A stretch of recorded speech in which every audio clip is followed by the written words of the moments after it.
Okay. Hello, and welcome to Hangar Ready.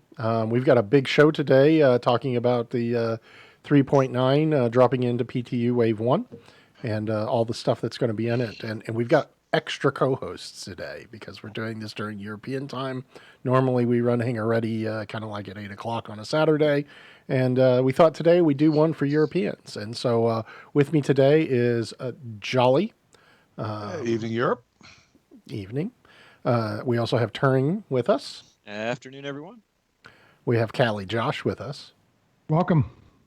And all the way from Europe, we have Waterdrop. Hello. Happy to be here. Say hello, Waterdrop. Hello. Can you hear me? No, Your mic's been away a little bit. Yep. Check your mic. It's the same. Okay. Well, it sounds good to me. Okay, fair enough. So we'll see if anybody complains. Dixon's saying it's a bit low. Yeah. Need to move it towards your mouth there, Water. 1 2 1 2 testing 1 2. Can you hear me? That's better. Okay, so we're going to get started today. This is a 3.9 special, and so we're going to talk about it. And very first up, and Jolly's going to take it away, is let's talk about new Babbage and the new Microtech. Jolly? By now, if you're in the PTU Wave 1, and I heard Wave 2 dropped today. I haven't verified that yet, but first place you want to go to is New Babbage. Check out the landing area. You can now land there. You can now go over to New Babbage itself. Personally, I think it's the most beautiful location they've made anywhere in the verse so far. The only place that rivals it, I would say, is the business district of Laurelville. Outside of that, the rest of the game looks like scum, whereas New Babbage, all of it looks absolutely fantastic. So you'll enjoy it. You'll enjoy the train rides. They're visually a little bit different than what we've seen before, in what I kind of like a New York subway type of look to it. It's far more advanced. Really beautiful. The guys did a great job of developing it. The graphics artist did a fantastic work on it. So it's worth it just for the aesthetics, if nothing else. So visit New Babbage and the spaceport out there if you get a chance. The spaceport itself is located across the lake from New Babbage. Of course, just like with Area 18, when you quantum in overhead New Babbage. That's great. You can't land there. You need to find the spaceport. And I really wish they'd have us quantum into the spaceports as a quantum into the cities, but they don't. So instead, what you would do is look across towards the lake that's right next to it, head out towards the lake, and pretty soon you're going to see a group of 2, then later 3 red lights. That is a spaceport. Head over there to if you want to do your landing and explore around the spaceport, which isn't too much to look at.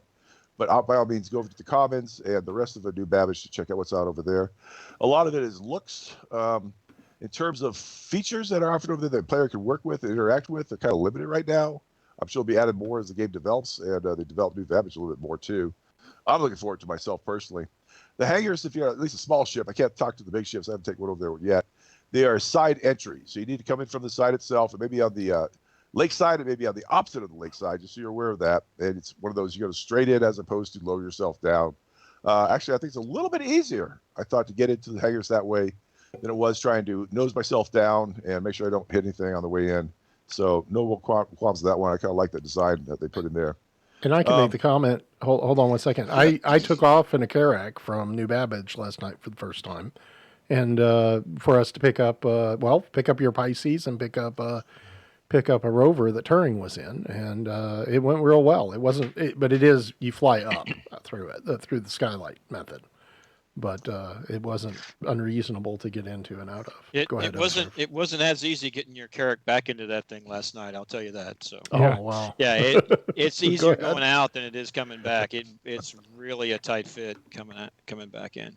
Yeah, they said jump centered on the way out. It should work out a little bit easier for you. But for small ships, like I said, it's a side entry. And I like that. How were your frame rates hit? Mine were lower than normal that I'm seeing. I'm used to getting about 60s. And I'm getting down into the 40s on a lot of these areas now. Nothing's changing my system, but it weren't quite as high as what I'm used to seeing in the game. Yeah, I only have 16 meg in my, or 16 gig of RAM in my machine, so I've got 16 more coming tomorrow, and it's noticeably an issue. It's really slow. I'll say it's not as bad as when they first added Area 18, but it's definitely not as optimized as some of the other areas are at the time. Well, I think there's no question it's not optimized yet, throughout the game, but it was a noticeable, degradation. And even on the the moons when we went out and visited, it was a little bit of degradation out there too. There's yeah, I've got 32 RAM. I saw a degradation there. I think it'll improve. Let's give them an opportunity. Bear in mind, it's brand new. We're still in PTU, so we know it's not quite right yet. Yeah, there's a lot of headaches with that. A lot of work on, to still be on done. itself. It's fine. Yeah. So I'm not too worried about that one. It'll prepare itself. Vehicle spawns. You get spawns at New Babbage and spawns at the spaceport. It's kind of nice. Now, I haven't spawned a vehicle at the spaceport yet, but it's a little bit easier to load a vehicle. Quicker, I should say, not easier. Quicker to load a vehicle. If you're spotting out of, for example, get a vehicle at the spaceport in New Babbage and put it on your ship there, as opposed to get a vehicle over at Gate 3, Gate 4 at Laurelville and bring your spaceship around well outside the base itself and move it in over there. If you spot a vehicle over at New Babbage, if you want to go exploring, that's fine. The ice is a good realistic skidding around, losing your grip quite a bit. To go cycle it out there and keep a straight line, you're all right. Try to take a turn, you start having problems, so be it. I did try to see, can I get into a city either on vehicle or foot? The answer is no. On vehicle, they do a good job of putting up barriers, walls around the lake itself, around the facility, so you can't quite do that. I just mounted and walked around for quite a bit to see if I could possibly walk my way in somewhere. And the answer is no. The force field's still there. I cannot go further in. So good on them. They don't want us playing around there yet. I understand. There'll be a hell of a lot of programming to do to allow us to have a full city to walk around in, but so be it for now. Well, I was able to fly into the city and land on among buildings. So there are definitely areas that you can access. Now, where the city is and where buildings are, hard to tell, but it's definitely doable. That's the first location I know of that you have like buildings, you have hills, you have trees, you have some rocks at the same place. I think that was pretty cool. And I agree with you, Jolly. It's a super beautiful place. It's by far my favorite spaceport. Hurston looks like a shithole, feels like a shithole. This place looks clean. Lore, it looks beautiful. I love it. It's true to lore. I mean, I know. It's an environmental impact, planet, so it's living up to the dream. I mean, the first time you spawn in at New Babbage and you look out of your Aspire hab through your window and you see the city, I mean, it already sets the theme for what that location is going to be and what your experience is going to be. It's a little bit neon for me. I mean, it's a lot of purple, a lot of flashy lights. 1984. I mean, that part of it is very interesting. Plus, when you get to the commons area, you're going to get run over by joggers when you come out who are running around the track, and there's a lot of beautiful people doing a lot of aerobics and stuff like that. But overall, they really did a nice job on it. It's beautiful. It's beautiful to look at. You really don't want to leave sometimes. You really want more to explore than the areas that you have. You're waiting for that next experience.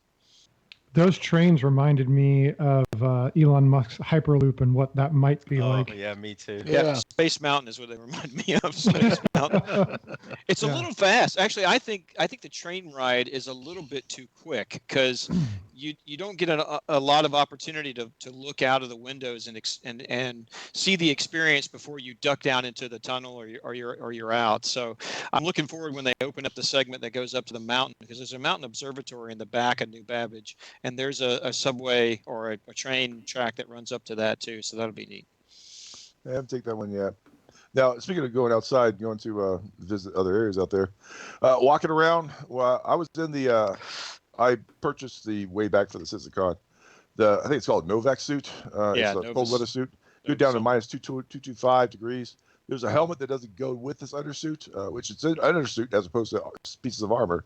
There's a helmet that goes down to 225 also. I purchased that one too. So I walked around without worrying about dying from the cold.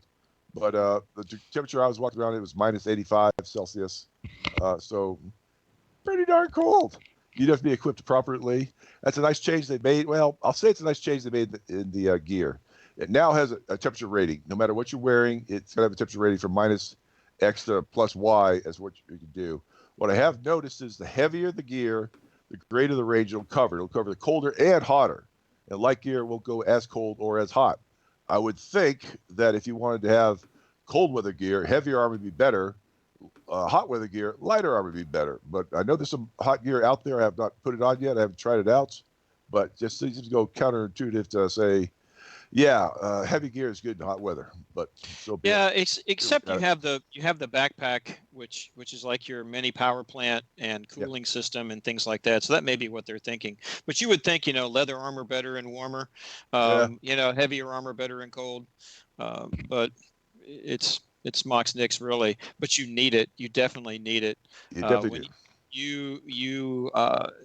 Once you walk out into the environment, you know firsthand that you're in a cold environment. The alarms start going off. It's a noticeable alarm when you're in an environment that your suit is not rated for. You get a countdown timer of how much time you have. I thought it was cool. Your visor begins to freeze over. Yeah.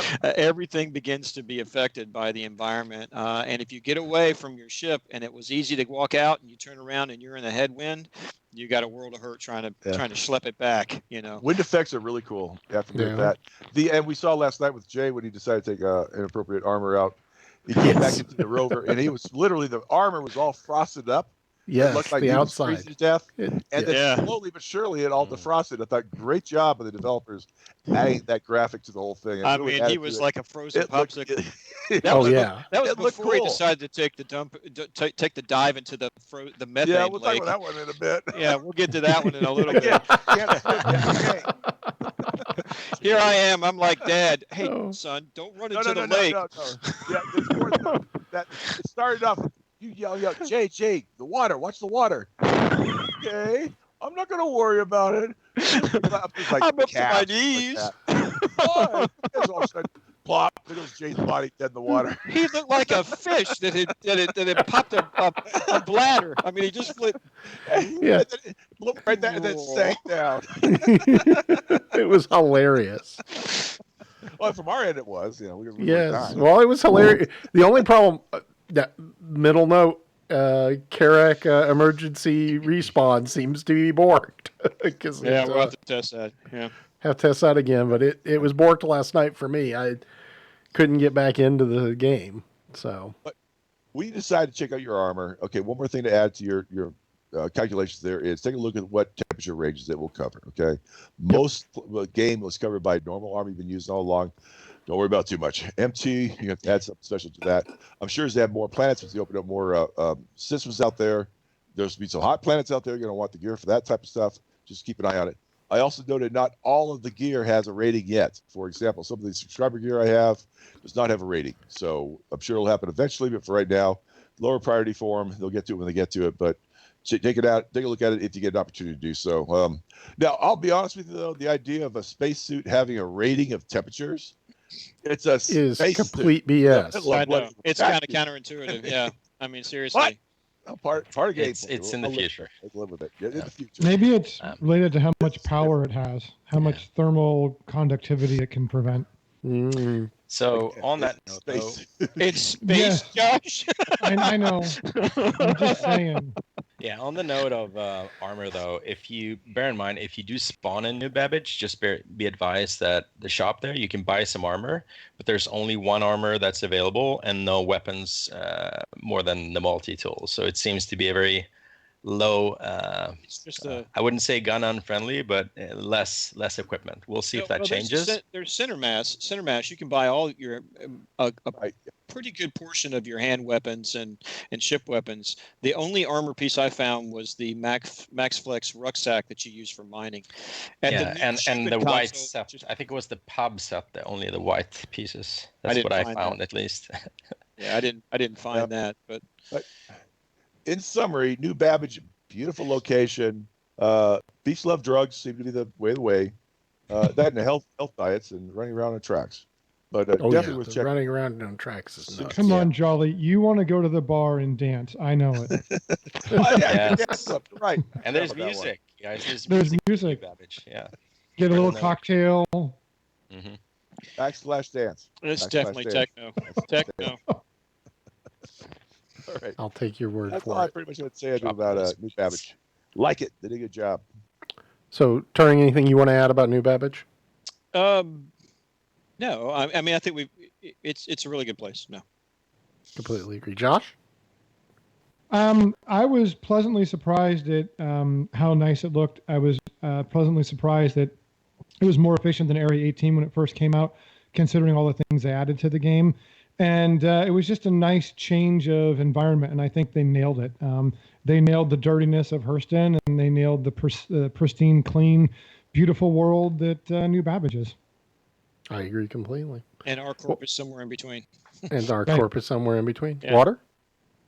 No, you've covered it. I think it's beautiful. I think it's functional. I'm hopeful to see what if it can be more well-rounded in terms of everything that's available. Maybe I just didn't find everything, but I think it's really cool to see that you can spawn ground vehicles relatively close to the spaceport. But yeah, we'll see. Very, very, very nice. One more thing, Jay. Water and I are still working this one out as to what's better. Lorville versus New Babbage in terms of bed to ship, time to action.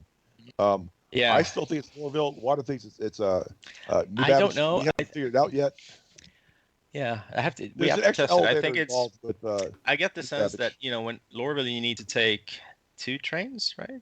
need Lorville one train. New One Babbage train. 2 trains. Yeah, it's New fun. Babbage is one Two train as well. elevators. Yeah, 2 elevators. Excuse me, 2 elevators versus 1 elevator. Yeah, That's why I like it's Port the Olisar. elevator time that's Excuse me, 3. It's 2 and 3. I'm not going to count the one with the hangar because both have The that. train is slower though, Lorville. The train is We'll see. shorter. We should test it, I guess. Yeah, that's what we need to test it out. That's why Port Olisar is my favorite. Well, yeah, Oh, can't spawn on there that note, anymore. I Understand. have bad news. Yep. Not one of the default Way to go, spawns. Yeah, I know. I Yeah. know. You can still go to it though. You can. I don't dispute that, but it's from my perspective, I really think that that New Babbage. I like New Babbage. Maybe it's the new shiny. Who knows? We'll have to wait and see. I can tell you, loading vehicles into ships at New Babbage is 100 times easier than loading ships in Oh, yeah. at Lorville, and it's not even possible at ArcCorp for all practical purposes. So. Now, I Jay, you think- did make a one comment last night in that if they're going to make it a spawn point for new players, they should have the ability to grab a fair majority of gear at that Yes. spawn point. And so Gear and there's guns. there's a little bit of a down for that one, and it could just be that they're waiting to add it back in. or if by design they want us to go someplace besides one location. I don't know. Right.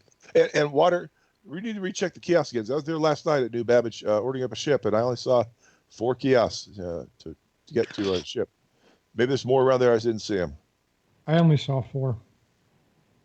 Whereas I've seen 4, Lorville but had- I didn't really count, so I can't really tell. that's the other thing that comes to play. If you get a large party in there, you want to spot up 6 ships. Well, there's plenty of hangars, so maybe it won't matter after all. But yeah, minor issue to think about. Real quick note: 274 viewers right now. Cole Thanks says for New watching. Babbage there's like 8. Like 8? Is that like 4? No. Yeah. Like Make twice it of 4. One side, one other side. It might be true. 4 on one side, 4 on the other side. And we are the number 2 Star Citizen streamer right now.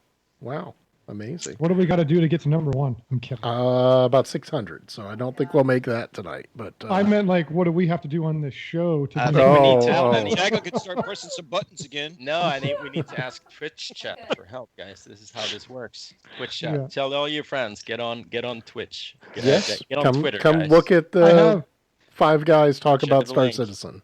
I do have new ships to show every week. I don't know if you've noticed. I've shown new ships. I have 2 new ones to show No, this we'll week. see. So, We'll see. well, you have to Okay. stay tuned. Get your friends on. When we Alright. get to 500, I'll show you my ships.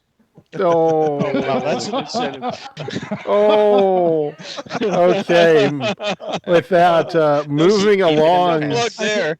Here, it in I'll the show pants, you. Josh. I'll show you 2 of last week's. Right. So here's yeah. one from last week, and here's the other one from last week.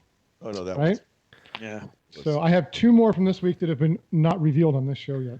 Oh, okay. Well, let's move on to new HUD, FPS HUD, and having to eat and drink, environmental impacts. Turing, what do you think about this? What do you think about the new interactive or inner thought HUD? Oh, well, there are 2 different things. I mean, first, the current HUD that you see on your screen when your helmet is on. I like the new building block approach. I like the way it looks. Before you could see kind of you saw an outline of yourself with your heartbeat going across, et cetera, et cetera. That's what you see on the screen right now. If you look at your inner thought, that you get all of them at once. Typically, all you have on the screen at one time is your oxygen. And if you begin to have a degradation in something else, like water, food, temperature, health, etc., that will pop up on your screen, or your heart rate will pop up on the screen. It's very easy to understand. There's no, you can visually look real quick. You know when something is going wrong, because in addition to having the icon, there's usually a little arrow that says, "Hey, I'm dropping food," or "Hey, I'm dropping hydration." The drop in temperature is another one. You get an audible warning. You get a signal on your temperature gauge. It's going yellow. It's going red. You know when something's going bad. Now, your inner thought that you access now by pressing and holding the F key and hitting your right mouse button. That is, I guess for a lot of people it might be intuitive. For me, it wasn't quite as intuitive as I thought it would be.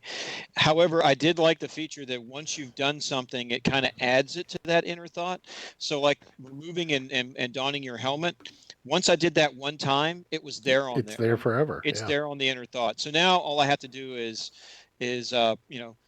press the right key, press the F key, hit the right mouse button, and I can take on and off my helmet. I kind of wish you had a little audible alarm that said helmet off or something like that, because I did try to get out of a ship one time and didn't have my helmet on, and I realized that was a bad thing right off the bat. Fortunately, I was on a planet that had oxygen, but the temperature dropped like extremely fast, and I wondered, why am I beginning to die like real quick? And then I realized I don't have my helmet on. So I put that back on. I tested that as well. Yeah, you did. But I do like the I do like the new feature and the new environmental HUD. It's yet to be seen how the food and water is going to impact your gameplay, because I've gone along on some sessions and not dropped any hydration, not had any need for food intake, and then like last night, all we did was get on the ship and start quantuming back to Microtech, and suddenly, I know Jay, you and I were like suddenly at 97% food, and it dropped a percentage about every minute to 2.5 minutes. So I don't know how that is actually working as far as the background mechanic. If you have to go for every hour or so and have to drink or eat, that might begin to get into the the flow of the game, so to speak. We're going to have to be able to store food in the ships. So. Well, yeah, the ships. I could store some water in one of my ships. You have to have a place the ship will not knock around and fall off and stuff like that. But I was able to store a bottle of water on a Warden in the right place. It took a while to put it there. They didn't work at that function whatsoever. Honest broker, I think the addition of food and water adds 0 to gameplay. It's now a waste of my time. The rest of the stuff is great, but I don't see it. This is not a survival game. I'm in agreement. The food and water is just, it's especially without all the support systems, so it's such a pain in the butt. Like Jay said last night, give me a kitchen on the damn ship. Why can't I get food from the kitchen?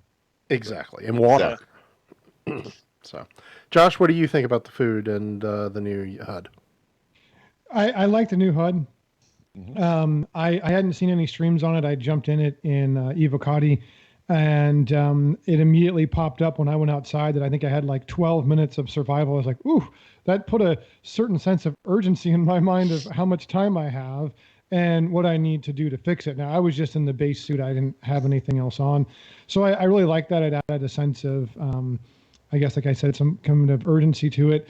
The food and drink system, I agree with you. I was going to say when you guys were talking, all you got to do is get an 890. It's got a huge galley. But in reality, the mechanic, I guess, could have some interest in portion. But I think on our next show, we're going to talk a little bit about what features we'd like. And I don't think anyone would say that they wanted to add food and drink features. So I'd consider it a low priority and maybe add some immersion in the future. But right now, I think it's Well, I think there's other priorities.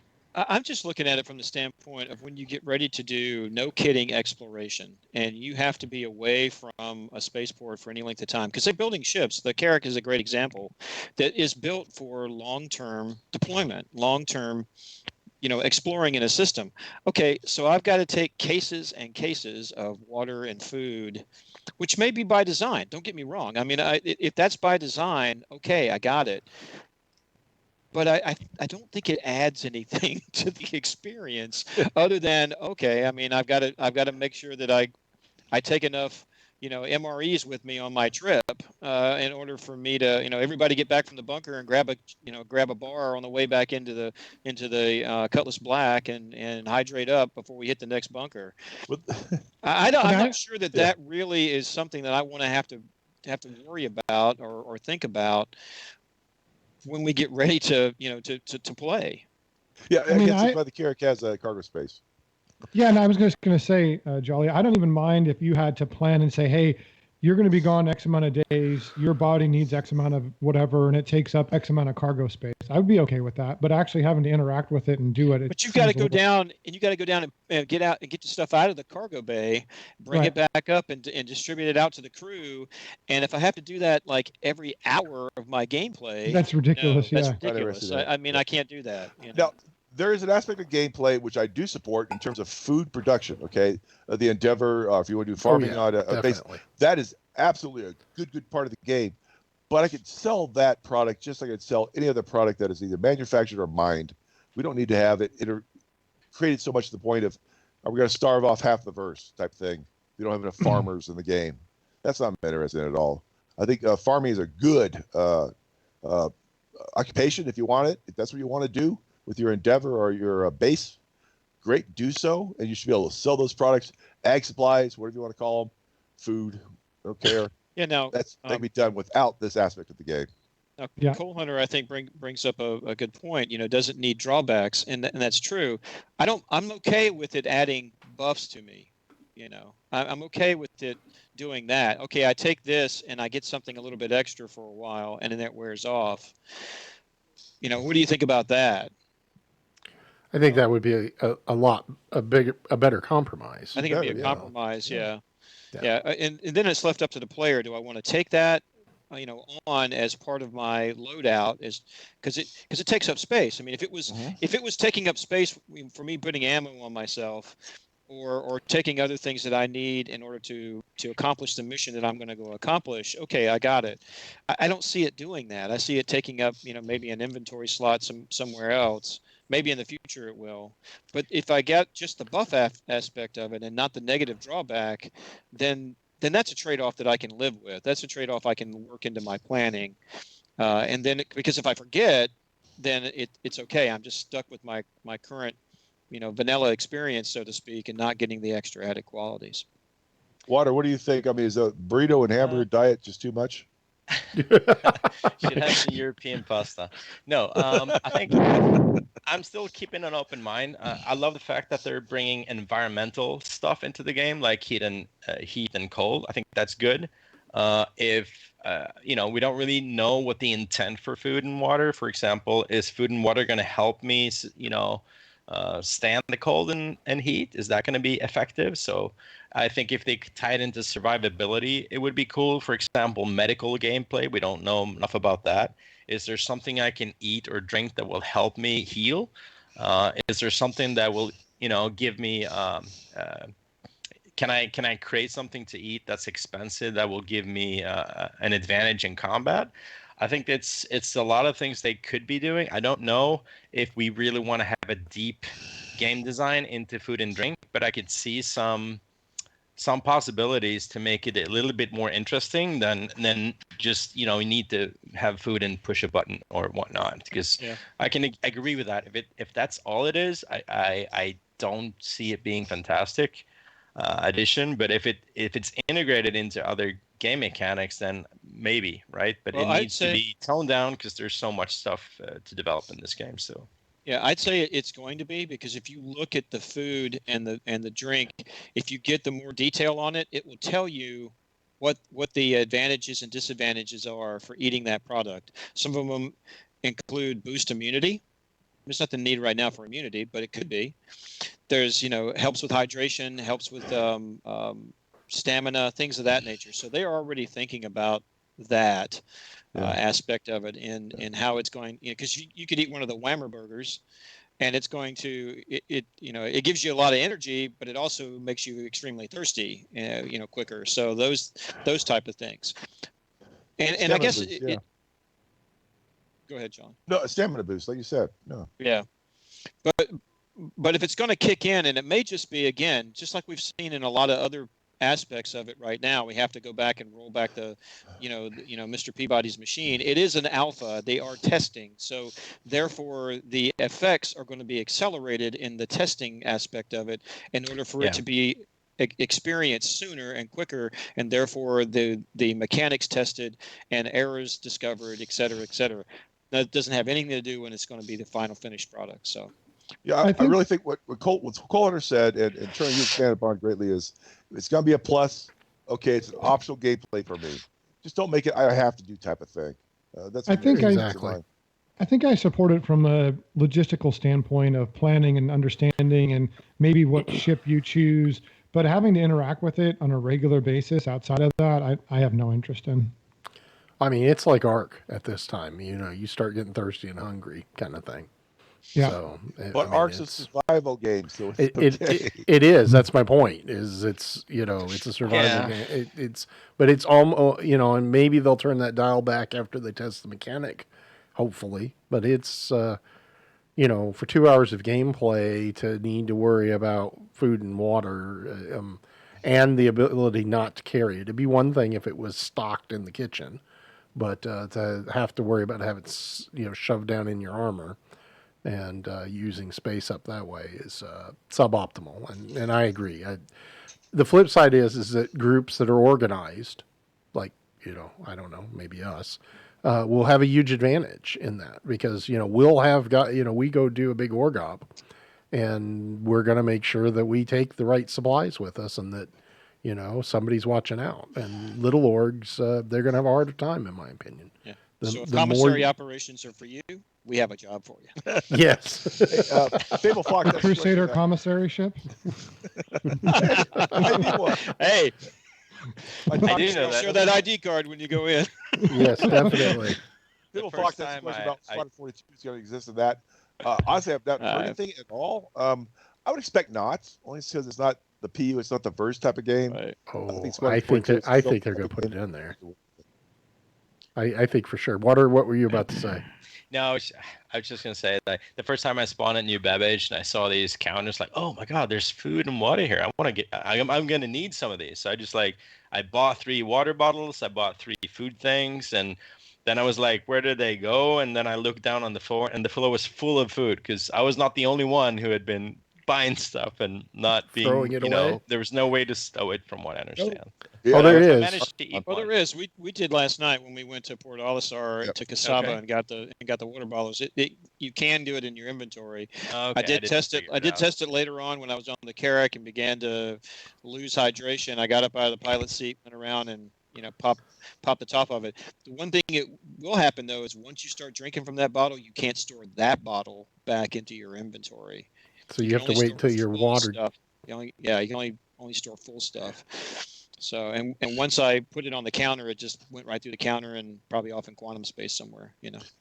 Turner, what you said was a trick to remove your helmet quickly so you can drink? F1 armor, blah blah blah. It's think of it like this. It's called F and right click. Okay, so F and then right click. So it's F and right.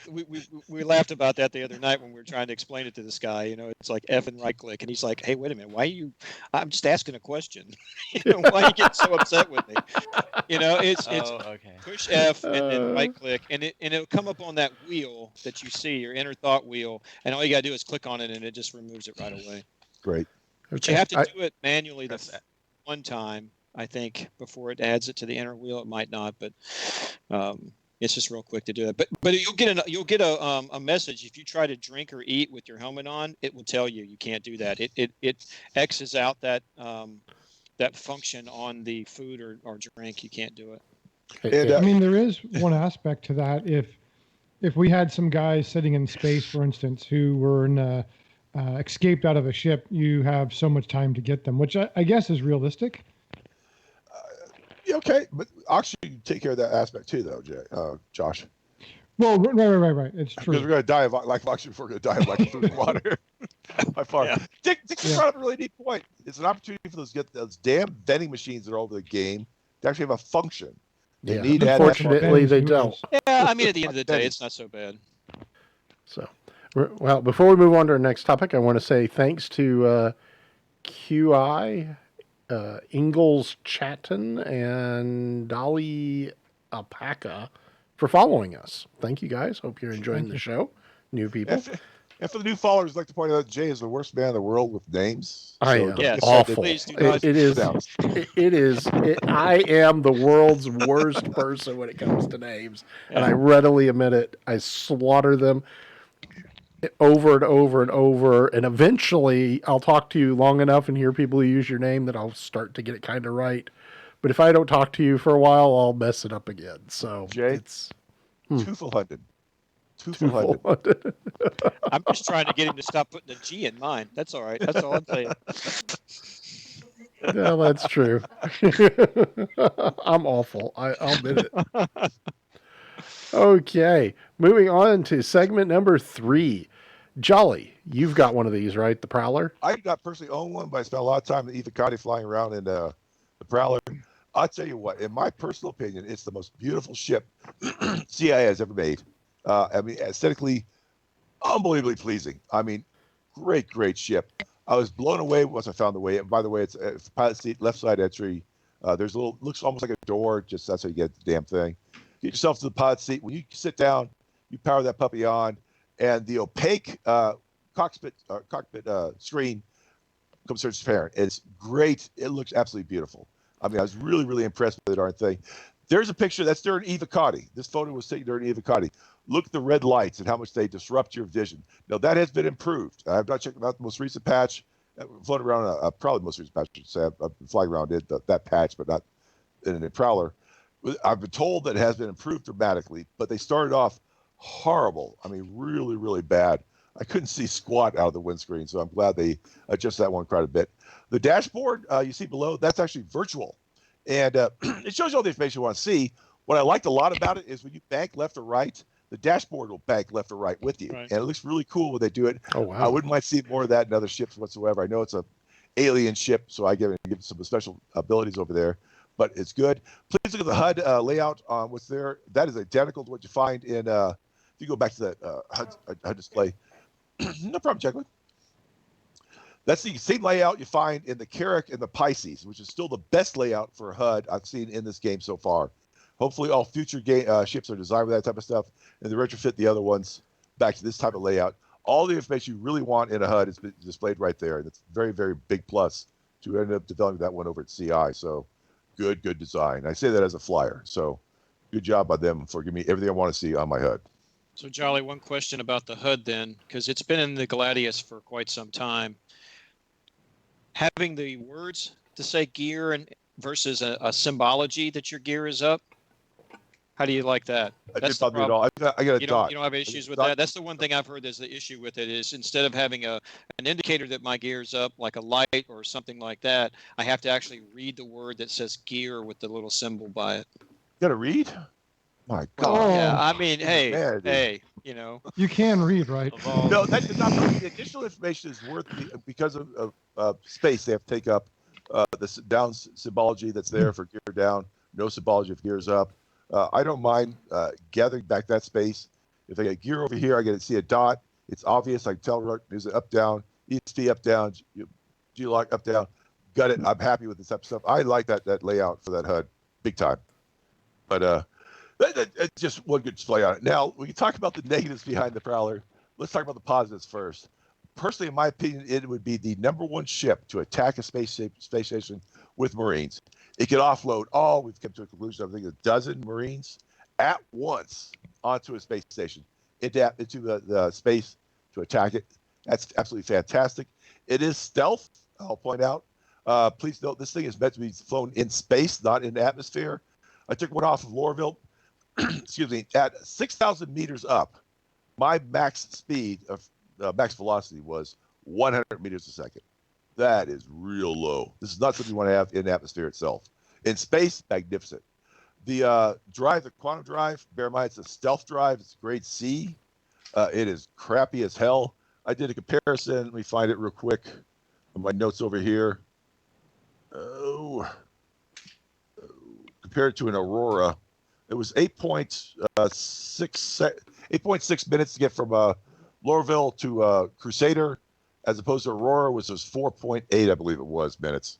So when Aurora is faster than the ship, you know that quantum drive is subservient. But I want to point out again, it's a stealth quantum, and you can't upgrade it. I think it's called the EOS. Where's my darn notes? Nova. That's a Nova size 2 quantum drive. Grade C. Didn't care for 8.7 minutes from her to Crusader, excuse me. Aurora is 4.8 minutes, so something to keep in mind. One thing to watch out for. Oh, and finally, I dislike the color they use on the HUD itself. It's orange, which is like the worst possible color you want to have if you're going towards the sun or any type of bright background whatsoever. Worst I've seen so far. So Drop shadows. I really wish need for to all add drop shadows. I don't care what ship you have. I really wish they'd allow us, for the environment, to adjust our HUD colors. Yeah, I was having trouble with the Carrack against the white background of Microtech and the other moons. I was getting washed out with it, so it'd have been nice to be able to adjust it, just like you can adjust the text box on it. But it's ship specific, so that's the issue. Yep. They've got to put some more drop shadows behind the HUDs so that you can. They still might. I'm it's still a work in progress that hasn't gone live yet, so we'll see. And you're right, Jay. That'd be simpler fix than what I'm suggesting. Yeah. That way they could have different styles of HUDs and different colors, but you absolutely have to have the ability to put a drop shadow in. The quantum effects in the Prowler are absolutely fantastic. The only one I like more is the Defender. Somebody prefer the power of the Defender, but I think the Defender is still the coolest. So I'm really impressed by that one. And the voice that talks to you for your ship, nice and alien. I like that one too. Good. I think we all can agree that this is probably a ship that you will only use as a drop ship. There's really not any secondary purposes. What do you think about that, Josh? Do you think there's a secondary purpose, or do you think it's a one and done kind of ship? I think it's a pretty targeted and focused ship that I think really only has one purpose. And I think it's designed to excel at that purpose. I believe the lore was it would be able to creep up on large ships, penetrate the hull, and insert their guys, and it was a scary thought for people. So to me, I think it's worth the investment if that's what you want to do. I think it's a great ship, but I don't think it's multi-role in any way. No, this has one purpose and one purpose alone, which is why I'm never going to own one. Dropping Marines off its base. Personally, that's it, and that's where the whole thing ends. Real quick, Engelschlag, yes, please go right ahead. Do so. Bounty hunting, yes, it could be good for bounty hunting. Big guns on it, so big plus for that one. Currently, no missiles. I say currently because if you look at their website for the ship itself, there's a little hexagon there with nothing in it. Means something may come in the future, but for right now, not. But those are great guns to have that ship. I think it could also be used for extraction missions. If you had to go in and get a high value target out of a location, in and out in space. Yeah, you can't use it on surface. Unless they improve the flight mechanics. Yeah, but you already have drop ships that are more geared towards atmospheric, play, ground, planet play, things like that. Now, I believe there might be some moons that have very low atmosphere that they would be a perfect, over the horizon type insertion. That would be useful for, but you could not, in my opinion, do this easily on a Hurston or a Microtech or something with a pretty heavy, dense atmosphere. Daymar, even those type moons couldn't do it. Very good point. Very good point. Stand corrected. Only space. Okay. Water. Any comments on the Prowler? Yeah, I mean, I really like the ship. I'll be honest. I mean, it's a very clear role ship. So if we're looking for negatives, if you're looking for something that can do a little bit of everything, this is the exact opposite. This is for hot insertion or for stealth insertion, as I understand it. Well armed, it's got good armor and all kinds of advantages for that gameplay. So if that's the gameplay or that's what your mission requires from you, this is the ship. If you want to haul cargo, not going to happen. That's not what it's for. It's a gunship. It can dish it out. I think it has S5 weapons, right? And a couple of more extra ones. So well armed, well armored, and fast in, fast out. So I really like that. It's going to come with the alien tax. That's a drawback, right? Every ship that has alien technology is going to be more expensive, not just if you want to get it in concept. I think we can expect it to be more rare in diverse because of the price as well. But I really, really like it. I think one of the things I like the most about it is the 2 crew to 12 marine ratio. So it's a very crew efficient ship.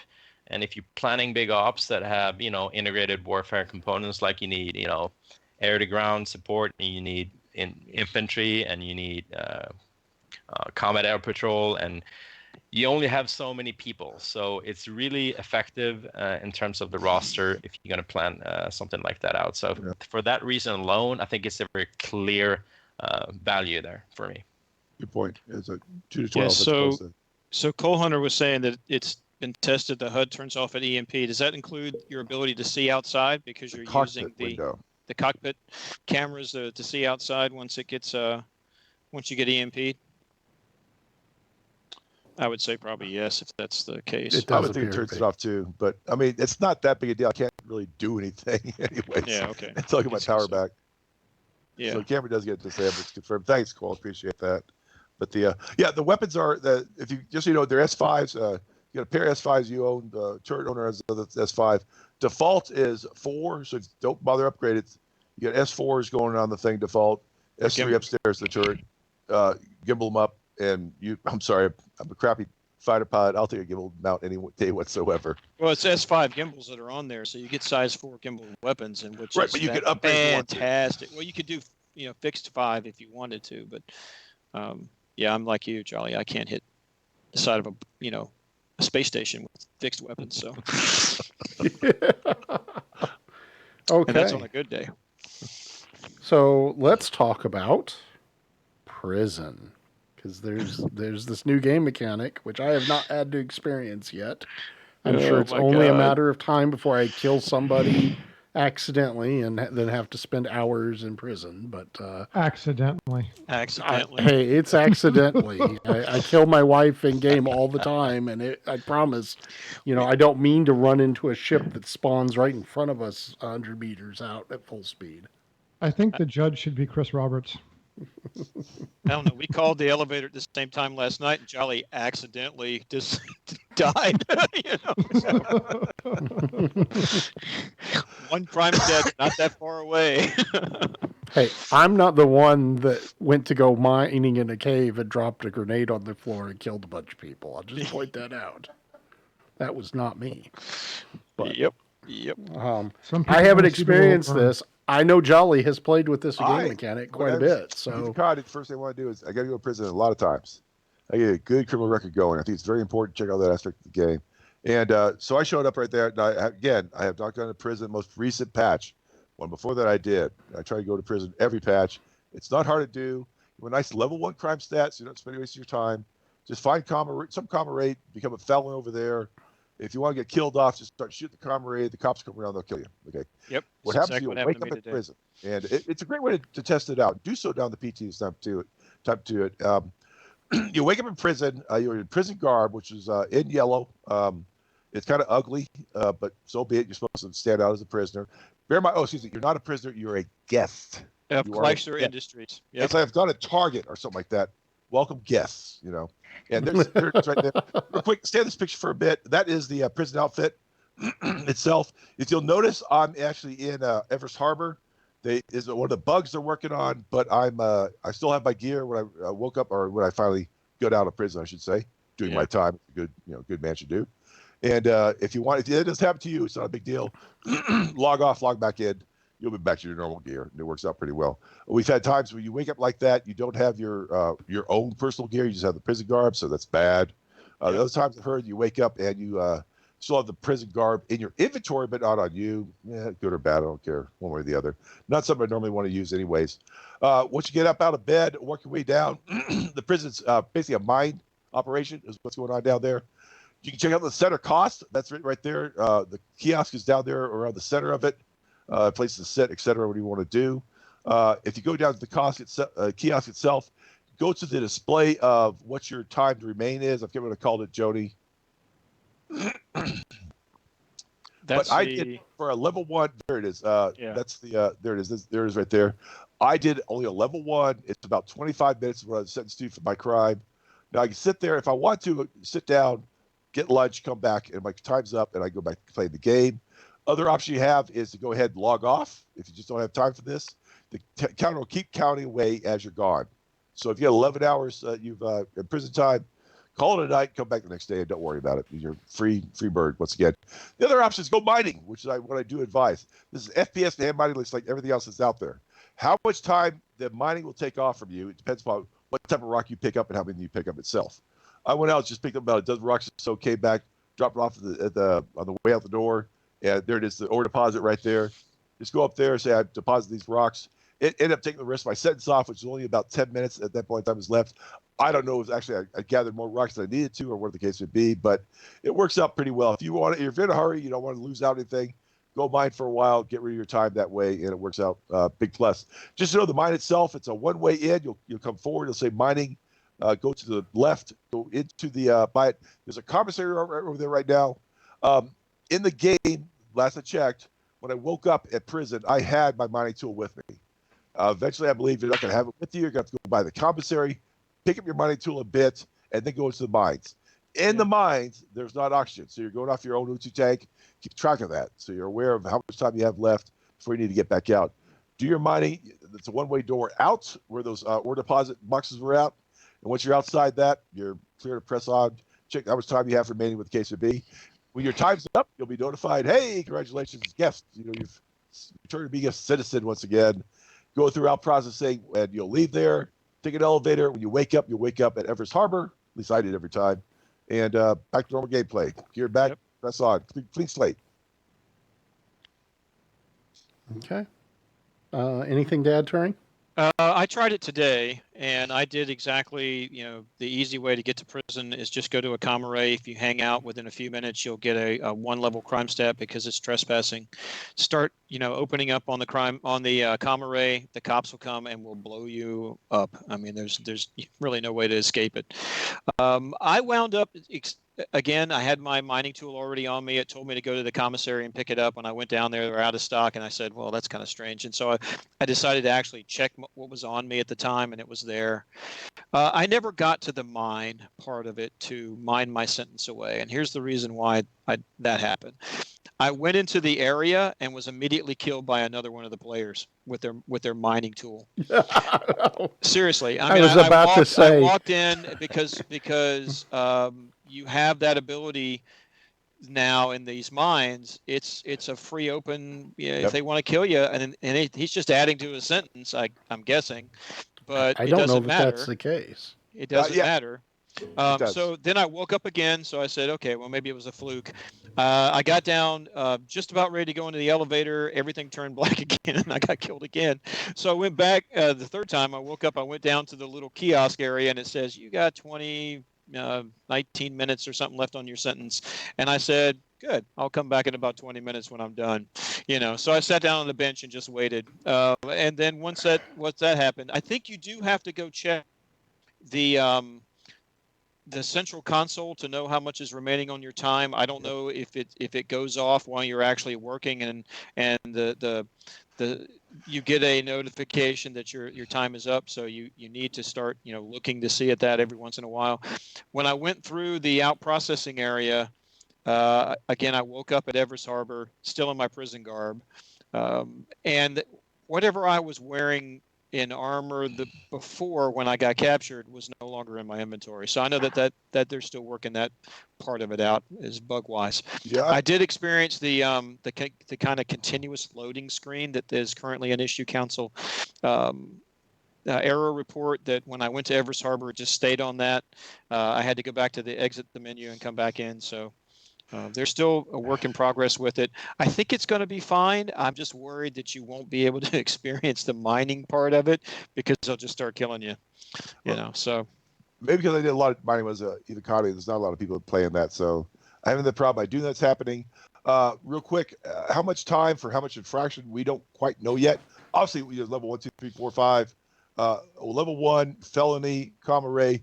It's 25 minutes. That I feel comfortable about. yeah. But I saw a guy who had 11 hours and that's level 4 crime stat.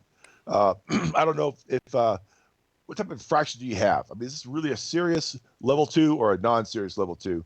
That may also impact how many minutes or hours you have to serve in order to be cleared out whatsoever. I like the fact that you have to serve something, okay?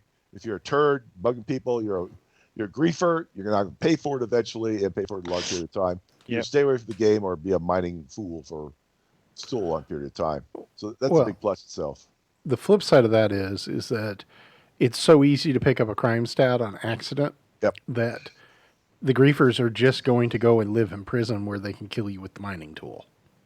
Yeah, but like so I'll log back in. I'm normal. Yeah, I'm fine with that. I mean, if they want to do that a couple of times, it doesn't increase my sentence. That's true. It increases their sentence. So if they want to hit me with the mining tool when as I'm going around the corner and that was so fun. Oh, look at me! I can disintegrate you with my mining tool. Yeah, welcome to the 5 more hours on your sentence. Okay, I'm just going to go lay down back in my rack for 15 minutes and be back at what I'm doing. So I don't think it's as long as they don't increase that level 1 crime stat more than about 20-25 minutes, it's fine.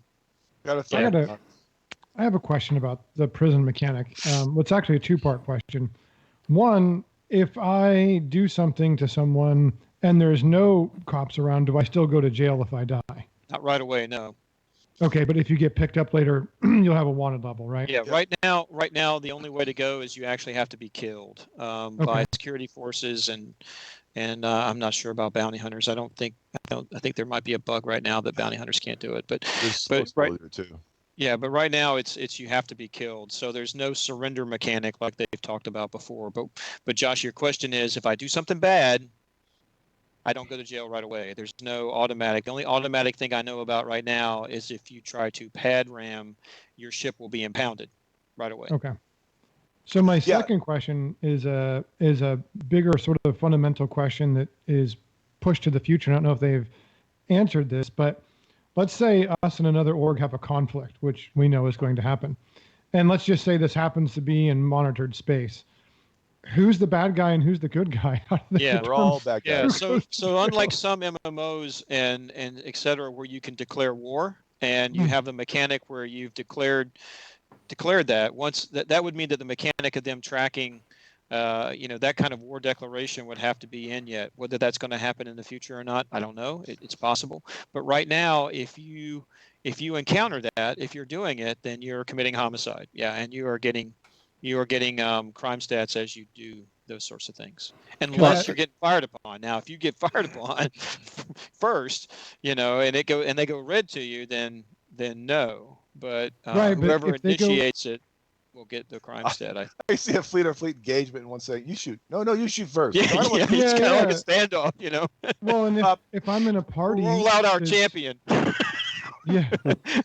the two best fighter champions will roll out and we'll duke it out in the middle, and the rest of us will just go back and go back to Wally's while the rest of you guys work it off in the mine. I think what you'll see is orgs fighting outside of UEE controlled space. Yeah, I think that's what you do. Yeah. If you go to the middle asteroid belt, you do not have any comms stats there or comm satellites there to monitor, and you could kill people at will out there, and you never get a crime stat from it. So I think it's just going to protect the planets and the moons that are UEE controlled, and that you're going to see. And if you notice now, when you go let's say from Microtech to one of its moons, you lose comm array in the middle of the jump. So you could easily have somebody go out there with one of the mantises, snag you out in your jump between the planet and the moon and kill you and not get a crime stat. So, I mean, if you really want to get technical about it and really get start working on it pretty hard, it's doable. Real quick before we move on to the next topic, Razzle, thank you for the follow. Hopefully, or Razzie. Final thing, Jay, real quick. If you're one of those like me who every time we get a crime stat in the game, I just run over to Laurelville, get killed by the cops, you still end up going to prison, just so you're aware of it. Yeah, and the second thing is SPK and hacking the computer again may come back into fashion. I stopped doing that once they said you have to charge to do it. It's like, screw that, I'll just do it for free with Laurelville. Now I'll have cards with me. If I don't want to go to prison, especially if a big stat on me, I may go ahead and spend my time over at SPK. So SPK is going to become a center of attention once again. Agree. Okay, go ahead, Walter. I just have a question. So there's supposed to be a way to escape prison. I haven't tried getting into prison yet. Yeah. I understand that maybe that's a jump puzzle or something. I haven't tried it, but what happens if you do? Does that get added to your sentence, or is that not clear crime? your sentence. How does that work?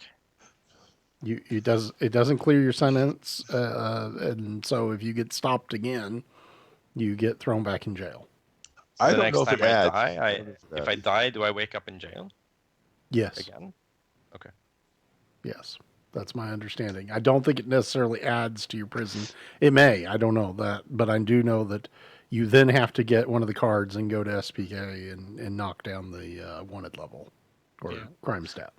One of the other two security locations. Or one of the other two, yes. Yep. And even then, if you don't want to hack just hack yourself down from a 5 to a 1. You might have less time to serve. Correct. If you don't have enough Ramirez cards is saying if you escape, it adds a crime stat to you. All right. Thanks, no. Okay. No one knows about crime. That's yeah. Nom's really good at that. Yeah. It's interesting how one time, person's no, posting all you know. that in the chat. Exactly. It's weird. We're going to need to talk to you after the show. It's for science, guys. I think S1 is going to want to have a chat with you, Nom. New head of our criminal division. Moving on to the new friends and following system, which I actually kind of like a little better. What are your thoughts on this system, Jolly? Very limited exposure so far because, again, I did most of the flying in Evocati. No one else is flying around. Josh tried a few times. Could never hook up, but it is different. Different screen. You look at the whole thing. I didn't care for it initially because my stuff didn't carry over. I tried to add people. You don't just add someone. You have to give an invite to them, have them accept the invite back. Do keep an eye on keep your notification screens open. Keep your friend screen open as you're prepping to play. You never know who somebody may have sent an invite to you. You want to make sure it's theirs and you go ahead and accept it. So there are some differences you have to get used to.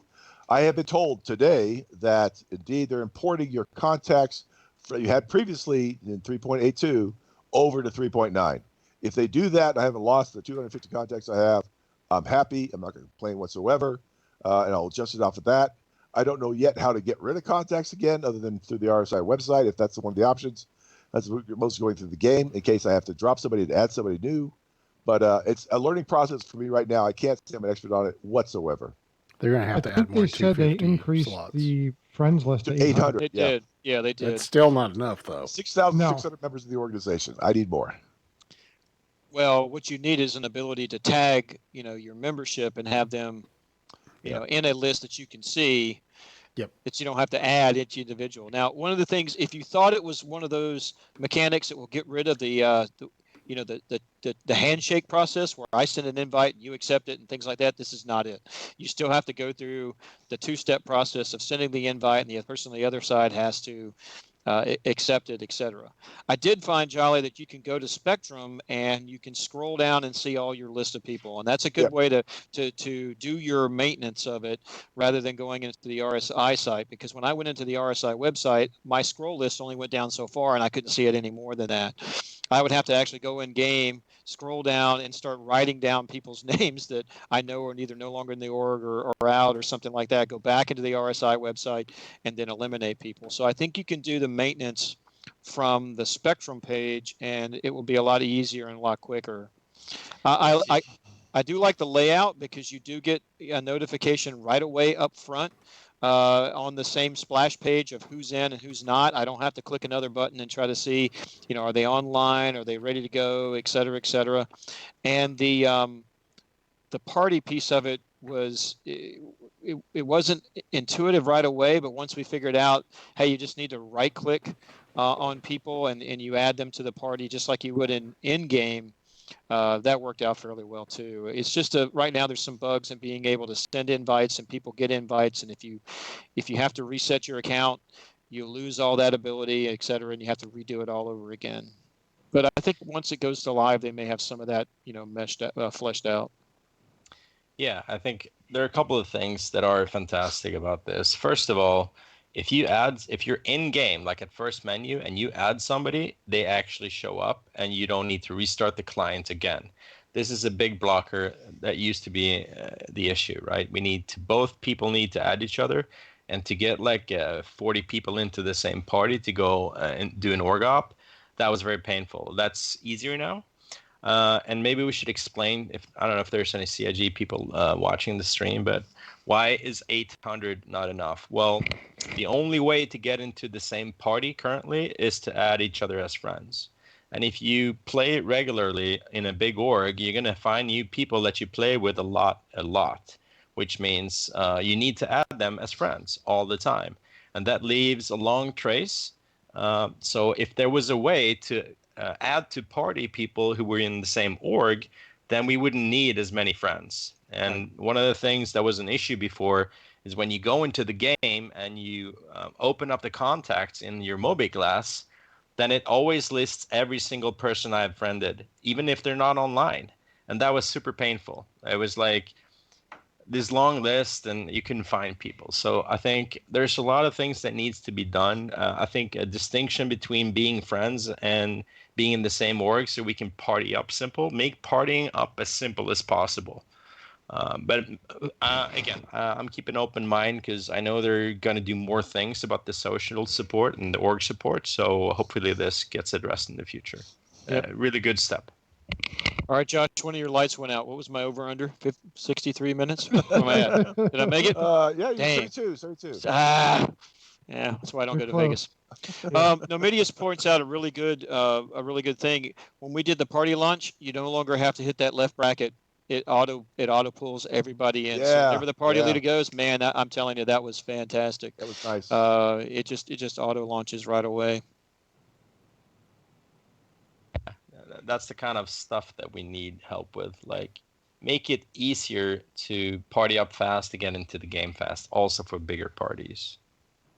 But that's a good point, Water. I mean, it's why do we want to have a big list? It's not that we want to have a big list. It's we want to have access to the people that matter most, and that's my organization. And if you're a large organization, I should have the ability to search on my organization and just pull those people, almost like a drag and drop kind of mentality, into the party that I'm building. So if I'm building the party, I should be able to see everybody in one location that I can get a hold of. Yeah, maybe Jolly, you can tell us what's the experience like today if we want to party up, and what would you like to see in the future? Well, like I said, limited exposure so far. Did some of it last night, but what Turin said, I agree with completely in terms of can I have an org filter as opposed to an individual filter? Makes a big difference, a big improvement itself. I did enjoy that launch. All of a sudden, it's like I didn't do squat. I'm in. Thank you. The invite system was fine, but like I said, pay more attention to am I indeed with you or not? Turn, while we were talking, I checked into Spectrum, and sure enough, if I click on one of my current friends, I go over there, I can add them either follow, don't follow, whatever the case would be. And so I can add and subtract through that manner. It works out pretty easily. Actually, easier than I'd say go to the RSA website. How about that? Yeah. So overall, nothing negative to say right now, but I can't say I've experienced enough to come up with something I complain about. Oh, let's talk about Jay. Well, it's time to talk about Jay. Yeah, put Turn on. Talk about Jay. We can take a look at the right. 3/4 is up here right now. But I think it's a big plus whatsoever. I'll tell you one thing I can't say. If you guys have any questions, now's the time to ask them. Obviously, in the chat over here, we got a big screen out over here. We can watch a little bit closer as for what you're asking for. We'll try to answer any questions we can. If we can't, we'll say Jay has the answer to that, and they'll pot it off on him. Yep. But if you have any questions, please go ahead and send them up there.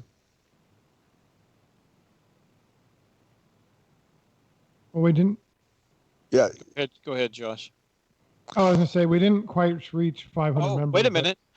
What? It's time for you to reveal your ship of the day. Yeah, I'm gonna reveal a ship here. All right. All right. It's the same. It's the same Star Wars theme. And if anyone knows this, what the ship is, I don't know. I'll give you praise because it's one of my favorite ships, but I didn't know the actual name. So Charlie, Trophy has a question. I'll let you. Yeah. Say if you want to answer that or not. Snow Speeder. There is no Snow Speeder. I thought it was the Alpha. So Snow Speeder from. I have a question for Josh. Go ahead. Let me get to Trophy's question real quick.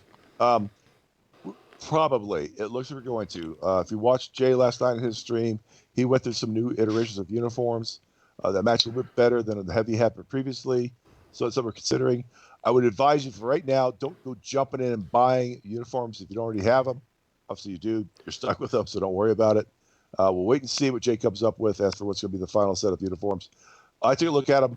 Just so you know, my personal opinion is I just want something to be light, medium, and heavy, and I want it to look the same. Outside of that, I really don't care. I'm just tired of shooting people that look different, J-Dam, than I do when I'm in uniform. So it's important. We'll find out. And yes, we owe that answer to you, Trophy.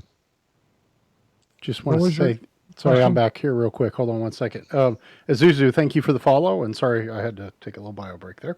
Thank you guys for running the show. We're on the questions and answers period. But Water Drop, I think, had a question for me. I have a question for Josh. There's a very, very minor change in 3.9 that I think most people don't even look at, but I would like to hear what you think about it. And it has to do with ship controls and bindings. So I'm just going to read these three to you and have you comment on them. Okay. The first one, forward and backward on vehicles can now be assigned to axis. I think that has to do with ground vehicles. Second one, the velocity limiter can now be adjusted while disabled with a faded line indicating where the limiter will be once reactivated. And the last one, I think this is the big one, return missiles to tap to lock, hold to launch, and added a key bound for unlocking, which is not bound by default. So what's your comments on these three changes? So on the first one, I'm a little confused because the default gamepad setting, you would take the, well, give me 1 second here. I wasn't prepared for this. Here we go. This little button here by default is an axis, and you could go forward and back. That's how it was bound. We discussed this on the last show, and I was able to change it to these. So I'm not sure if I understand what they did to that. Maybe they changed the name, but to me, you could do that before. So I'm not Josh, really. Let me ask you, when you were doing that on the controller, when you were moving it forward, was it an absolute? You know, if you flipped it up, it was just 100%, or did it like gradually get faster or gradually get slower when you pulled it back? Because I think that's what it is. It's more like a throttle. You know, I can increase my speed, decrease my speed versus on, because right now, if you use keyboard or anything like that for vehicles, it was all the way on or all the way off. I mean, there's no analog to it, you know. I believe it was analog before. Like I mentioned in last show, I changed it from this to the triggers up here because it just was easier for me to deal with, and I didn't have unintended movements as I was using this to go left and right. But I believe it was. So that I saw that, and that was kind of interesting to me. I wasn't really sure what they meant by that because it was my understanding it was already there. So I guess I would say if it wasn't, it should be there. Yeah, for me, if I ride a space bike, like a hover bike, then I could use my HOTAS and my joystick. And if I rode a Cyclone, I couldn't. I had to use the keyboard. Maybe this is what they mean. Okay. So there was no way to bind it to the axis of your throttle on your HOTAS. That must be what they mean. Yeah, and I could see that. You could sort of HOTAS throttle and mouse move or something maybe or whatever. So I could see that. Maybe that makes sense. So second- what about the velocity limiter and the missiles? So the velocity limiter is certainly interesting. I mean, we're going to be flying in formation. I'm going to assume there's going to be times where we'll have designated formation speeds, either by flight pattern or by a flight lead, or maybe MC calls out something. There was some times where we'd be on ops and I'd be checking the fuel and we'd have to change our location or our elevation. And when we change that, we have to find a speed where we'd start gaining fuel. So I think it's a useful mechanic. I think it's going to have varying uses for us. I haven't actually played with it very much in terms of that, but I do see a good need for that. In terms of the missiles, so looking at the changes in the XML, there initially looks like there's a lot of changes, but to the actual things we're dealing with, there's not very many. I did look at the deselect missile, and what happens is if you select a target and you have that target and you lock a missile, the deselect obviously removes the missile lock. I don't think we're going to be adding it to the HOTASs though, because deselect target not only deselects your target, but deselects the missile. So I don't know that there's an inherent bad thing in having a missile locked to a bad guy where you'd only want the missile to be removed, but there is an inherent need to deselect a target and maybe select a different target.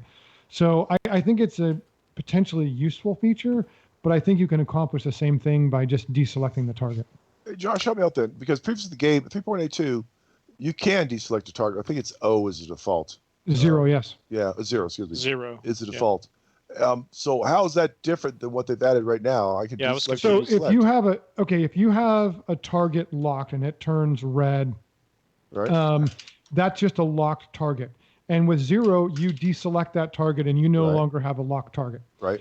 If you have a locked target and you lock a missile on that target, It's a you separate get that. icon. Okay. Right, you get So that I separate. still have the target locked, but not the missile locked. Right, and so this All right. feature allows you to unlock the missile, which again in combat, there's no downside to having a missile lock. It just gives you the option to shoot or not shoot, right? And you could always use your ballistic or laser weapons. So in terms of priority, at least in my thinking, and we'll see how this goes in the game, I think we keep deselect as an option, but I don't think this is going to be a priority thing for us, but it is a nice feature or option to have. So that begs the question: if I have a missile lock and I deselect my target, does that also deselect by default my missile lock? Yes, it deselects. All right, then everything. why do you need I agree. Why do you need a separate, missile lock deselect button? I don't know, but I mean, just But one they added thing it. to do. They Yeah. added it. Well, what do you think, Jay? They also said they changed. You tap the button to lock the missile, and you hold the button to release. The They- missile, That's always to been launch the case. it. That's That's always been been the there- case. That's Yeah. always Well, been the case. They haven't taken out the bindings that let us actually do it the right way, which is you have a TMS up hat to lock and then a pickle button to fire. right. But if they're different, if they're assigned to different buttons, Jay, your missile launch held does not launch your missile. So what it is it's two separate lines and two separate bindings. If they're Correct. bound to the same thing and you hold, it will launch, which we don't want. We want two separate buttons to prevent blue on blue or team kills, accidentally launching missiles, whatever. So if And you it have- makes firing missiles quicker having two separate setups. Yes. It Yes, does. because yeah. So and they're right next to each other in our profile. So it is. I guess if you're using maybe a mouse and keyboard, it gives you more options and you can use the same buttons. It's riskier to have them on a hold and it's not as fast. But I don't think it actually changes our profile at all. They did have that in there before, and we do keep them bound and assigned as separate buttons and inputs. And we could configure in most of the sticks, we can do a short hold and a long hold in the profiling software, right, Josh? In target you can. Yeah, we have And not Saytech you used- can too. We haven't used any of that yet. We've just used a modifier, but yes, you can use that. So, I mean, in theory, we could, not with the modifier, I'm talking about there's a time hold where if you press it, it Yes. does action A. If you press and hold it, it does action B. I believe that's available in Target. Yes. And it's available in SciTech or Logitech software as well. My point being is that we may add deselect missile just because we can, but we'll have to talk about that. We could there's make pluses. that. We could make that deselect target hold. So initially, you just deselect the target. If you want something specific, you just hold it. Yeah, we'll figure that Pistol, out. Pistol So there's brings up a- a good question. Does it allow you to cancel a lock after firing? Maybe that's the mechanic. If you Ooh, we'd have if to you test release that. a missile and I deselect the lock, does then Does the it- missile just decide not to engage the target afterwards? That's a really good question. don't That's know. something And I don't know the answer to that. It has to be tested, Pistol. But that's a good You would think question. deselect Depends. target. How Might deep do do they that get too. into these missiles themselves? IR deselect, don't worry about it. Missile has it. Right. Radar, Yeah, you got to keep it. Was it a yeah, I don't Fox know if they 2 or bother Fox build 3? into the game. well, it's almost like why didn't they put in an arming function versus a lock I mean, if I've got a Target ability selected, you should be able to fire the missile. yeah, if I can pull my trigger and fire my main guns, once my missile's armed, I should be able to push the trigger and it go to whatever I'm targeting to. So it's just a matter of their mechanics from the initial setup.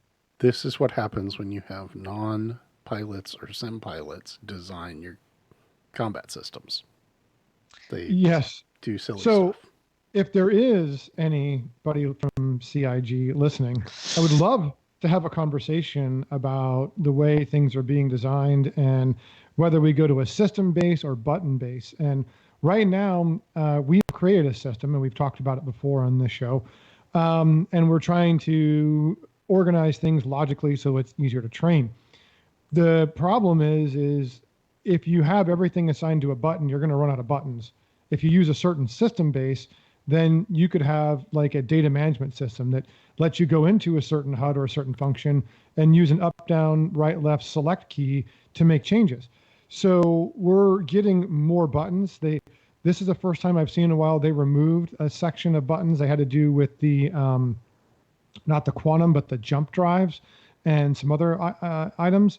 But in terms of combat, they're adding more buttons and adding more features, and that's great. But we're already using a modifier and turning every button into 2. And if we use a hold state, we could turn them into 3, but you get into conflicts and do you want accidental things to happen sort of issue. But I think from a training standpoint and from a functional use standpoint, there's got to be some decisions made about what direction we go and how complex do we want to get it, like with these missiles. If you have a missile that is guided by the aircraft via radar and you deselect it, then it should stop. If you have a missile that is guided to the target initially and then handed off, which is what some modern missiles do, once it's gone bulldog or it's self-targeting that thing, I guess you could remotely link it maybe in the future, but typically it's done. There is no coming back. Yeah, you're done. So I think there's some fundamental questions that need to be answered.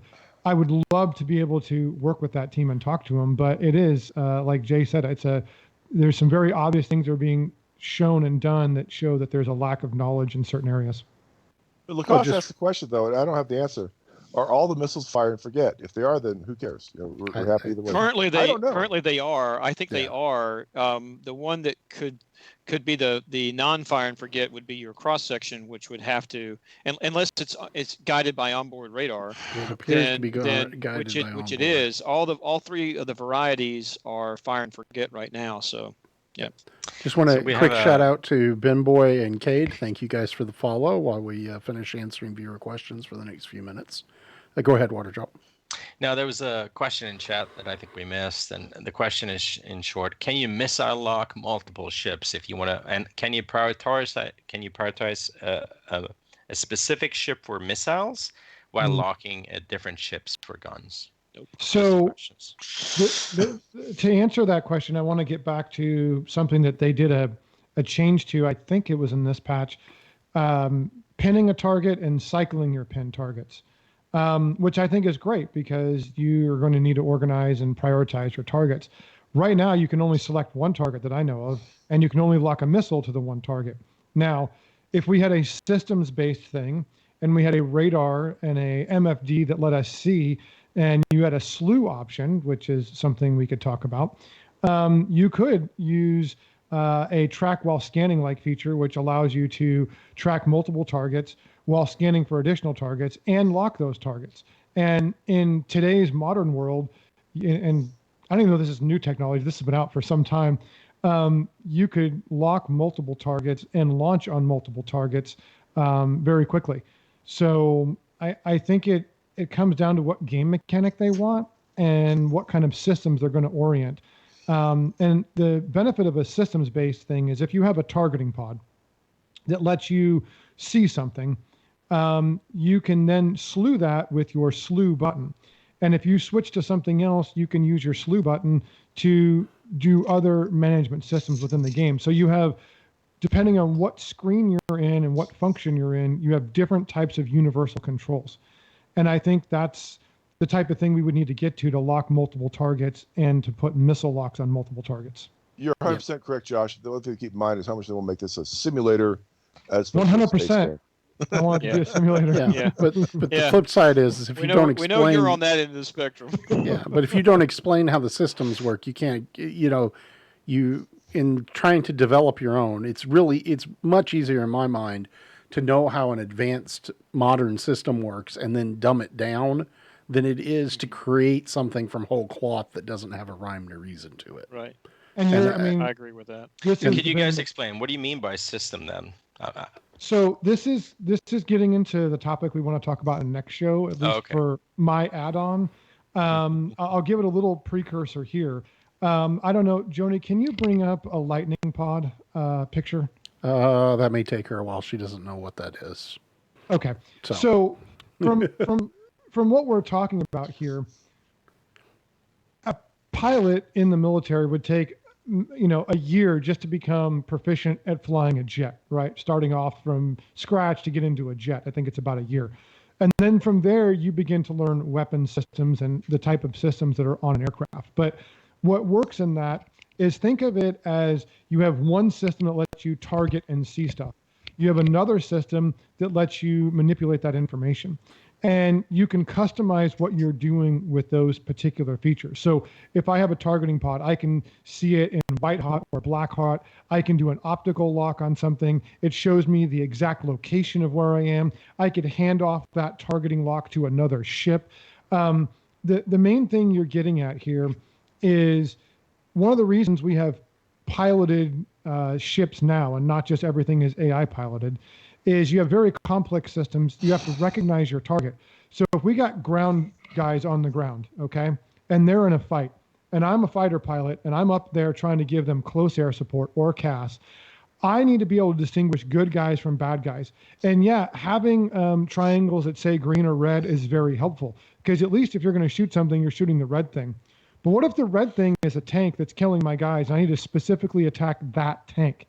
Well, they either need a way to hand that off to me with a laser-guided missile or a laser designator that I can track with a targeting pod, again, using another feature in that system, or I've got to find it myself and then lock onto it and use it. So what we're talking about is really the ability to identify your friendly or your foes, lock onto that specific one that's the biggest problem at the moment or your specific target, and be the most combat effective pilot or ship that you can have. So these kinds of systems, they do get complicated and they do take some time to understand. But once you have that system in place, the functionality of it, I mean, look, a dedicated pilot in any sim is going to be a valuable asset. And I'm not trying to prioritize them over anyone else, but there's a level of complexity that they need to be able to understand and take on if you're going to take that role. And I think that we should create systems that make people rise up to it, not dumb it down so simple that there's no understanding and you reduce functionality. But I am on the extreme. I do real flight sims and I enjoy that challenge. I just think that it would add a dynamic to this game that people would enjoy. And the answer is probably somewhere in the middle of that. Well, and the answer, there's certain things that they're going to need. I don't know that if mimicking the equivalent of an A10 Lightning pod is the answer, but there's there's comms issues that they aren't thinking about. There's other stuff, but I think we're going to discuss this in the next Hangar Ready, which is going to be in 2 weeks. Real quick point out, Cade noted that Wave 2 is open for the PTU. Thank you. At the beginning of the show, I said I heard it was open to P2 to Wave 2, but I hadn't confirmed it yet. Thanks for the confirmation, Cade. Yeah, Mr. Gasket, thank you for the follow.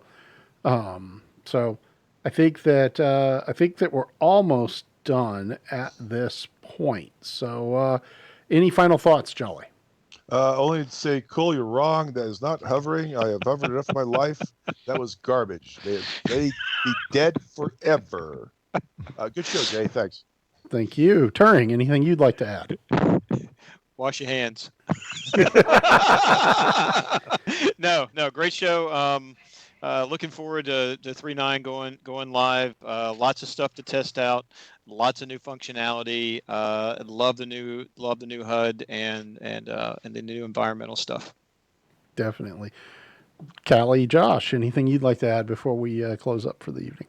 I'm just looking forward to getting into 3.9 and doing some stuff with us, and maybe seeing what kind of org ops we can do. Short of that, in addition to washing your hands, wear a mask. It's now required in the county I live in if you're going outside. We won't get into how that's not really scientifically valid. Sure. We'll go there. We'll come back to that at some other point. And Water Drop from Europe. How this is your first episode as being on as a co-host. You were on with us for the CitizenCon show live from the floor, but what did you think so far? Yeah, it's less busy and crazy if you're just sitting in your chair like this. I can tell you that it was pretty crazy at CitCon, but in a good way. No, good stuff. I'm really excited about 3.9. Love new Babbage and the additions.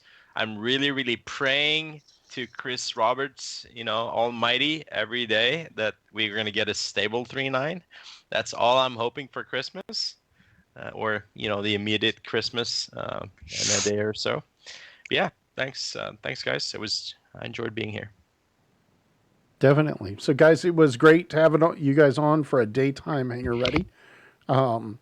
We haven't picked the exact date. I know that we've got to be a little careful because we have Mother's Day coming up shortly, and that may impact us a little bit because I believe Mother's Day is May 10th this year. Somebody look that up for me real quick. But we're going to try to shoot for another episode in the next 2 weeks. So, maybe May 9th if I can get enough co-hosts together, but, we'll have to play it a little bit by ear and we'll get that announced on the Facebook page. A couple of really quick things. We're on Facebook. We use that. We post our stuff there. We have a YouTube channel where we, if you missed parts of the show and would like to see those segments or watch previous shows or previous segments from previous shows, those are uploaded to YouTube on a regular basis, and we're clearing up our backlog thanks to my wonderful producer, Jaglin. And finally, we have a Discord server, discord.hangarready.com. We'll take you there and would love to have you and give us some feedback and ideas, things that we should add or talk about on our next show. So that's pretty much it. Thank you very much. We had a lot of folks on. Averaged well over 300 people for an hour and a half, which is pretty kick butt. When did you promote? Well, she's been running the show there, Lacoste. Guys, thank you very much and have an absolutely wonderful day. I'll be on in a couple hours streaming on Twitch, on my Twitch channel. And I'm guessing that Jolly and Turing and maybe some other people will guest appear on that as well. So look forward to seeing you in 2 weeks at the next Hangar Ready. Until then, stay safe, keep washing your hands, and don't touch your face. Take it easy. Have a great evening. Bye. Bye-bye. Bye. Bye-bye.